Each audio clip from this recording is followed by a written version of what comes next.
Save the World players might be familiar with mimic bombs. Epic was actually looking into adding them into Battle Royale. Mimic bombs would have been normal looking chests, but they would explode when a player got close or when the chest got shot. This could have definitely made for some hilarious moments, but it looks like they decided not to add them into BR.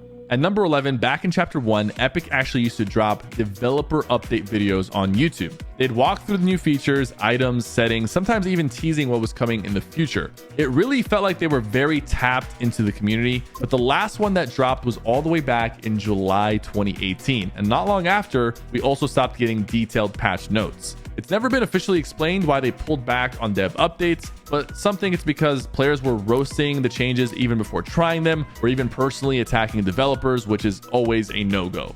Epic probably wants people to experience the updates first before forming an opinion based off of what they share. At 12, Epic was actually working on a new port of Fortress called CT Port A Fort B, and this thing was massive. It's speculated that it was created for 50 versus 50, but due to how big the fortress was, it likely would have caused some pretty bad lag or even server crashes. So it makes sense why Epic decided not to release them in the actual game, because Port of Fortress actually did cause some games to crash when they were spammed, so this one would have definitely had the same result.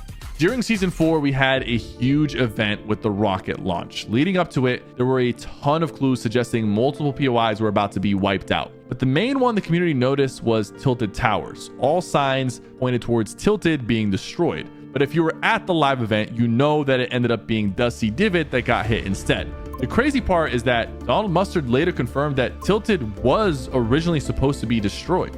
The community had theories that we might see this happen with Fortnite OG and with the rocket launch event we just had, but it looks like we'll never see what that storyline might have looked like. At 14, in 2019, there were posters around Korea that featured Fortnite characters and the actor Chris Pratt. People thought it might have been a leak for a Fortnite movie at first, but it was actually just an ad to get people in Korea to play Fortnite. And I guess Chris Pratt was playing a character that was kind of taunting Korean gamers, trying to get them to play the game. And the community is still waiting for a Fortnite movie. And if there is one, I would love to make a cameo or be involved in any way. At 15, during chapter 1, around Fort Nightmares, players started to notice red balloons tied to storm drains. And when you would pop one, you would hear that creepy Pennywise laugh from it. The balloons even came back in chapter 2, but the skin and collab never showed up. It feels like Epic might have thought Pennywise was just a little too creepy for Fortnite, but now we have a lot of creepy collaborations, so if anything, maybe it just fell through the cracks.